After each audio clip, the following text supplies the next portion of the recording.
sepultado e ressuscitado, que culminará no domingo de Páscoa este ano, no dia 9 de abril. Em cada domingo, Páscoa semanal, a Igreja torna presente este grande acontecimento, no qual Jesus Cristo venceu o pecado e a morte. Da celebração da Páscoa do Senhor derivam todas as celebrações do ano litúrgico. As cinzas, início da Quaresma, a 22 de fevereiro. A Ascensão do Senhor, a 21 de maio. Pentecostes, a 28 de maio. O primeiro domingo do Advento, a 3 de dezembro. Também nas festas da Santa Mãe de Deus, dos apóstolos, dos santos e na comemoração dos fiéis defuntos, a Igreja peregrina sobre a terra proclama a Páscoa do Senhor. A Cristo que era, que é e que há de vir, Senhor do tempo e da história, louvor e glória pelos séculos dos séculos. Amém. Então, como o Padre disse, hoje nós celebramos a solenidade da Epifania do Senhor. A primeira coisa, qual o significado desta palavra tão difícil? Epifania. Quando a gente traduz para o português, a palavra Epifania significa manifestação. Mas ainda não é uma palavra tão clara para a gente entender. Manifestação. É o seguinte, um exemplo. Na Quaresma, a gente cobre as imagens com um pano roxo. E no dia da Páscoa, no domingo de Páscoa, o padre revela aquilo que está velado. O padre manifesta aquilo que está escondido. Está vendo? Então, manifestação quer dizer tornar conhecido, tornar visível aquele mistério que estava escondido. Então, o que é revelado para nós hoje? O que é manifesto? Que aquele menino que nasceu no dia 25 de dezembro, ele é uma luz. Ele é uma luz. E agora, qual é o segredo? É que esta luz não só ilumina o povo judeu. Vocês já escutaram o padre dizendo várias vezes que lá no Antigo Testamento a salvação não era para todos. A salvação era para os de perto. A salvação era para um grupo específico de pessoas que participavam, que faziam parte da religião judaica. Então, na concepção do Antigo Testamento, quem iria se salvar? Quem trouxesse na veia o sangue de judeu. Então, a salvação, a luz da salvação, não brilhava no coração da humanidade, apenas do povo judeu. Então, na Epifania, aquele menino que nasceu se manifesta como luz, que ilumina agora não só os de perto, mas também os de longe. Basta que estes abram o coração e se deixem guiar pela luz de Cristo. Então, por isso, a Epifania é a manifestação. Deus era um mistério inacessível. Ninguém nunca tinha visto a Deus. Então, no dia do Natal, esse mistério se manifesta. Deus agora pode ser visto. A gente, quem estava lá na hora, escutou o choro dele, escutou ele pedindo leite materno. Maria teve o cuidado, como todas as crianças de hoje. Então, Deus manifestou o seu mistério escondido. Ele se revelou. Mas naquele dia 25 de dezembro, quem viu a salvação de Deus? Maria, José e os pastores que estavam pastoreando as ovelhas no pasto De repente apareceu um anjo e disse: eu vos anuncio uma grande alegria, uma novidade, uma boa nova, uma boa notícia. Hoje, na cidade de Davi, em Belém, nasceu para vós o Salvador. E disse: os pastores deixaram tudo e foram até onde estava o menino. E quando entraram no lugar, adoraram o menino, se ajoelharam. Veja, então ali naquela noite, Deus se manifestou aos de perto, a quem estava ali na redondeza. Hoje é diferente. A luz de Cristo chega onde? No Oriente, do outro lado do mundo. Dessa vez, não aos judeus, mas aos pagãos. Veja que bonito a história da salvação. Então, o Evangelho de hoje conta que, quando Jesus nasceu, no tempo do rei Herodes, alguns magos do Oriente chegaram a Jerusalém perguntando: onde está o rei dos judeus que acaba de nascer? Quem são estes magos? Estes magos são estudiosos da astronomia e da astrologia. Então, eles tinham o olhar voltado para o céu para entender como funciona o universo. E eles diziam assim: aquilo que acontece aqui em cima no universo, aquilo que acontece aqui em cima é capaz de gerar uma ação aqui na Terra. Então, para a gente entender o que acontece aqui na Terra, é necessário a gente entender o que está acontecendo no universo. Então, era este o pensamento. Eles estavam certos em parte, porque nossa vida não é guiada pelos astros. A nossa vida está nas mãos de Deus. Então, nós podemos usar o nosso conhecimento para que este conhecimento nos leve até Deus.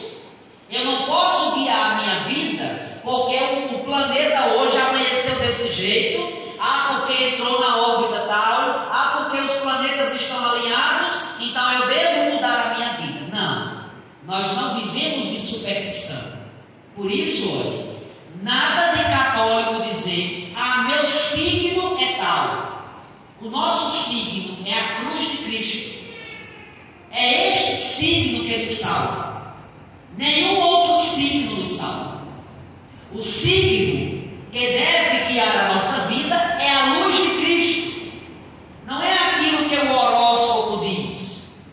E olha, viu, que a nossa religião católica gosta de se apegar a este mau costume, ao signo, ao horóscopo. Padre, mas eu liguei o rádio e disse, olha, que quem for do signo de peixes deve fazer isso, deve vestir tal roupa. Nada disso.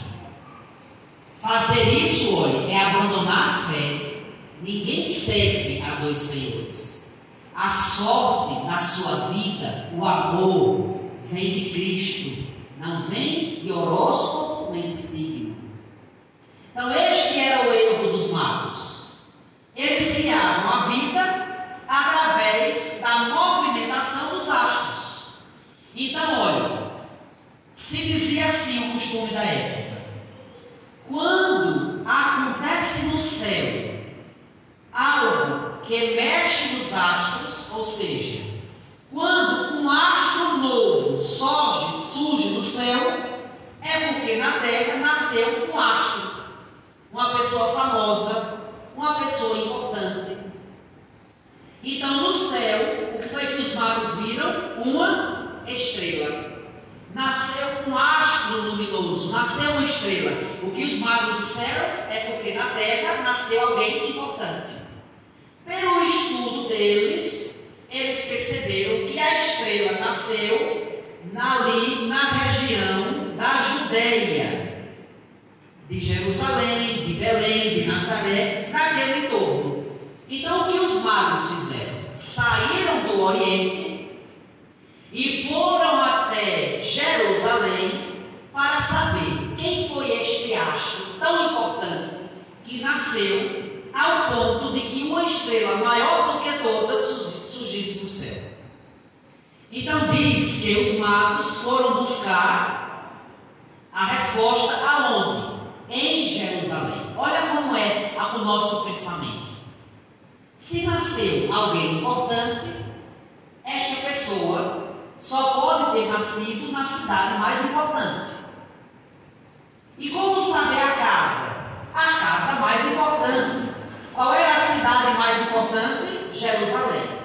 Qual era a casa mais importante? O palácio de Herodes. Então olha onde os magos vão procurar. E aí, meus irmãos, é interessante que Deus não está em Jerusalém, nem no palácio de Herodes. Às vezes nós também queremos ser Jerusalém, às vezes nós queremos ter o coração como um palácio de Herodes. E quando nos falta a humildade, Deus não habita. Aonde Deus estava? Na cidade menorzinha de Belém. E na casa, nem na casa era.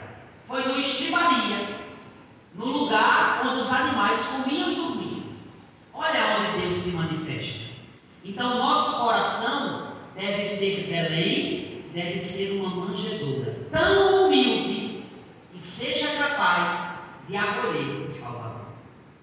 Então, eles chegam e dizem a Herodes: nós vimos sua estrela no Oriente e viemos adorá-lo.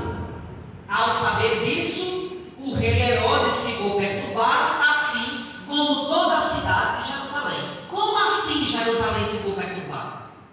Se Jerusalém tinha um templo, o sinal de que Deus estava presente, se Jerusalém tinha os cultos, se Jerusalém tinha os holocaustos, oferecia a Deus o sacrifício, como pode Jerusalém ficar perturbada? Meus irmãos, é assim também hoje, viu?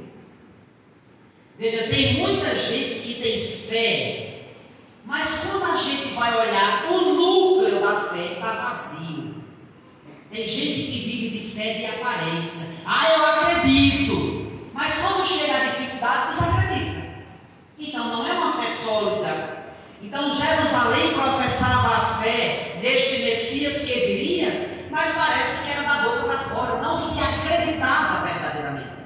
Quantos de nós entramos na fila da comunhão com a maior piedade para receber a Eucaristia, mas no fundo do coração não acredita que Jesus está ali tão real como está no céu? Muitos de nós ainda hoje vivemos com uma fé de aparência. Então Herodes pergunta, reúne os sumos sacerdotes, os mestres da lei, aqueles que tinham conhecimento da Bíblia, e diz assim: aonde é que ia nascer o rei, por acaso? E aí eles respondem na hora: em Belém, na Judeia, pois assim foi escrito pelo profeta: e tu, Belém, terra de Judá, de modo algum és a menor entre as principais cidades de Judá, porque de ti sairá um chefe que vai ser o pastor de Israel, meu povo. Meus irmãos, olha a diferença. Esses aqui conheciam da Bíblia, mas eles foram até Belém para adorar o menino? Não. É aquele tipo de gente que diz assim: eu adoro na minha casa. Eu sou católico, padre, mas não preciso ir para a igreja, porque o que importa é a minha fé para Deus. Então em casa eu faço meus momentos de oração. De jeito nenhum. A igreja não está no mundo para ser sinal de brincadeira, para que venham aqueles desocupados, os que não têm nada para fazer em casa. A igreja está no mundo para nos salvar. E se nós queremos a salvação, nós devemos, como os magos, sairmos de nossa casa e virmos atrás de Deus na igreja. Nada de dizer que a minha fé é em casa. Em casa eu levo o Deus daqui, o Deus que aqui eu chamo de Pai. Esta luz que ilumina o nosso coração aqui, então eu levo esta luz e este Deus para a minha casa. Não é o contrário. Então uma coisa é conhecer. Você pode conhecer a você não sair de onde você está para ir atrás de Deus, de nada vai adiantar. O conhecimento da palavra não nos leva para o céu. Não nos leva. O que nos leva para o céu é sair de nós mesmos e irmos atrás da luz, para que a luz de Deus ilumine o nosso coração. Então, olha, Herodes chamou em segredo os magos e procurou saber cuidadosamente quando a estrela tinha aparecido. A gente não imagine que foi no dia 25 de dezembro, porque os magos estavam no Oriente, do outro lado do mundo, e naquele tempo não tinha carro, não tinha moto. No máximo, eles vieram em camelo, e a gente vê pelo filme como é que o camelo anda. Aí você já vê quanto tempo durou para sair do outro lado do mundo até Belém, onde estava o menino. Demorou muito. Por isso que Herodes chama, e ali eles vão fazer um estudo para saber quando a estrela tinha aparecido. Enviou os magos a Belém e disse assim: ide e procurai obter informações exatas sobre o menino, e quando o encontrardes, avisai-me, para que também eu vá adorá-lo. Veja, meus irmãos, Herodes queria adorar o menino? Não. Herodes queria matar. Por quê? Porque rei, governar Israel. Então esse menino vai, quando crescer, ele vai me tirar do poder e vai assumir o poder que é meu. Quantas pessoas ainda são como Herodes hoje? Quantas pessoas que para ficar no poder é capaz de fazer tudo, é capaz até de matar? Quantas pessoas que por inveja, para ficar no cargo do outro no trabalho, é capaz de matar o outro? Eu não estou falando agora de enfiar uma faca na barriga, de dar um tiro na testa. Mas quantas vezes se levanta calúnia sobre o outro? Quantas vezes, veja, o ser humano, quantos Herodes nós temos ainda hoje? E podemos ser nós. Se a gente é capaz de fazer tudo, de passar por cima de tudo e de todos, para chegar ao lugar que eu quero. Não. Para chegar ao lugar que você quer, você precisa humildade. E pedir a Deus, para que, se você tiver graça, você consiga chegar neste patamar. Mas não difamar o outro, não matar o outro com palavras, com atos e com ações. Nós não podemos ser Herodes. E tem muitos Herodes hoje. Na igreja, quanta briga pelo poder. Na cidade, no estado, no país, no mundo inteiro. Quantas pessoas que para ficar no poder é capaz de fazer tudo. Estes são os Herodes de hoje. Então os magos vão para Belém. Veja, a estrela que tinha visto no Oriente ia adiante deles até parar sobre o lugar onde estava o menino. É interessante que a estrela estava brilhando lá no Oriente. Conforme os magos iam andando, a estrela ia guiando. Quando eles entram em Jerusalém, a estrela perde o brilho. Por quê? Porque a luz de Deus não brilha num coração que é fechado para Ele. Então a gente pode passar 24 horas aqui na igreja rezando de joelho. Se a gente não tiver o coração aberto para Deus, de nada vai adiantar. De nada adianta. Porque a luz de Deus, ela deve brilhar no coração. Então, ou seja, em Jerusalém, não tinha ninguém com o coração aberto para que a luz de Deus brilhasse naquele coração. Então, ao verem de novo a estrela, os magos sentiram uma alegria muito grande.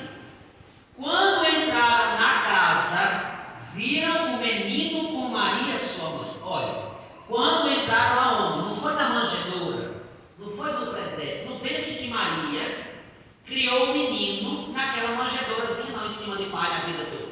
Não, ali foi o evento do acontecimento. Depois eles foram para casa. Qual casa, pai? Nós não sabemos. Então, o que o Evangelho diz é que quando magos chegaram, encontraram o menino em casa. Agora, quantos meninos tinha das casas de Belém? Vários. E como eles sabiam que aquele menino era o Filho de Deus? Aqui está o segredo de Maria. Olha, quando entraram na casa, viram o menino com Maria, sua mãe. Olha a importância de Maria. Está dizendo aqui, não é para dizer que o menino não estava sozinho, a mãe dele estava do lado. É para dizer assim, que o rei tem uma rainha. E lá em Israel, a rainha não era a esposa do rei, porque o rei tinha várias esposas. A rainha era a mãe do rei, a Gebirá, a rainha mãe, a mãe do rei. Então, por que eles sabiam que o menino era o rei? Porque a rainha mãe estava do lado dele. Então, eles entram, viram o menino com Maria, sua mãe, ajoelharam-se diante dele e o adoraram. Depois, abriram seus cofres e lhe ofereceram presentes, ouro, incenso e mirra. Veja, é interessante. Eles ofereceram para Jesus aquilo que eles tinham de mais precioso. O que era que eles tinham de mais precioso no momento? O ouro. Dar o ouro ao menino é dizer assim: este menino é o rei verdadeiro. Porque o rei tem que ter a realeza. E o sinal da realeza é o ouro. Então vamos dar ao menino o ouro, porque ele é o rei verdadeiro. Depois deram ao menino incenso. A gente oferece incenso a quem? A Deus. Por isso, olha, nada de comprar esses incensozinhos que vende no supermercado.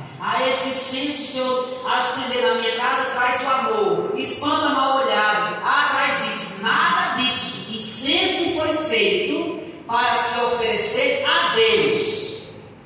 Este incenso que nós usamos na missa é diferente. Ele é feito somente para a missa. Então, estes incensos que se vendem por aí afora, muitos deles vêm de casa de santo, de macumba, dessas coisas assim. Então, olha o perigo que você pode levar para a sua casa. Em vez de achando que está se queimando um perfume que está agradando a Deus, está agradando ao inimigo, porque ele está entrando por aí. Então, muito cuidado. Então, o incenso é para Deus. Quando os magos dão incenso ao menino, estão dizendo: este menino é Deus. Ele é rei, por isso ouro. Ele é Deus, por isso incenso. E a mirra? A mirra era uma erva amarga, que quando ela é esmagada, ela exala um perfume. Então a mirra era usada tanto para a comida, mas também era usada para embalsamar o corpo dos defuntos. Então hoje em dia tem aí esses produtos que fazem com que as pessoas aguentem o defunto ali por 24 horas sem feder. Antigamente não tinha isso. Então se ungia o corpo dos defuntos com essas ervas. E a mirra era usada. Então, olha que interessante. Eles já ofereceram a mirra ao menino. Eles sabiam que um rei tão grande, que um Deus ter saído do céu para vir salvar a humanidade, não teria outro caminho a não ser a morte. Então, aquele menino que é rei, que é Deus, ele também vai morrer para salvar a humanidade dos seus pecados. Por isso o ouro, por isso o incenso, por isso a mirra. E agora, olha, terminada ali a adoração, avisados em sonho para não voltarem a Herodes, retornaram para a sua terra seguindo outro caminho. Olha que interessante, os magos chegaram pagãos e voltaram santos, voltaram cristãos. Como é que o senhor sabe, padre? Porque eles adoraram o menino e não voltaram pelo mesmo caminho. Dizendo aqui, olha, voltaram seguindo outro caminho, é mais do que pegar um atalho. Este caminho é o caminho do coração. Eles chegaram achando que a estrela era o Deus da vida deles, que os astros eram os deuses que quando se moviam mudavam a humanidade. Quando eles viram o menino, eles disseram: Este é o Deus verdadeiro. É Ele que guia as nossas vidas. Por isso, voltaram por outro caminho. Está vendo? Hoje eles são santos. Por isso que no dia 6 de janeiro, nós celebramos a festa dos Santos Reis. É esses reis aqui, que se santificaram por quê? Porque se deixaram guiar pela luz da estrela, que é o próprio Jesus, adoraram o menino e mudaram de vida, mudando de caminho. É isso que Deus espera de cada um de nós. Que a gente seja, esse ano de 2023, iluminados pela luz dele, a luz verdadeira. Que nós adoremos o menino, o Deus verdadeiro. E que toda vez que a gente vem à missa, a gente volte para casa por outro caminho. Não pelos caminhos de barro, de pedra, mas pelos caminhos do coração. Há 2000 anos, os magos deram ao menino aquilo que tinham de mais precioso: ouro, incenso e mirra. E nós? O que é que vamos oferecer a Deus? O que é que nós temos de mais precioso que podemos oferecer ao menino? Não é a casa, não é o carro, não são os móveis, nada disso. Ele quer o coração. É o presente mais precioso que nós podemos dar. E é interessante porque, dando o coração ao menino, quem sai ganhando com este presente somos nós. Porque dando o nosso coração a Deus,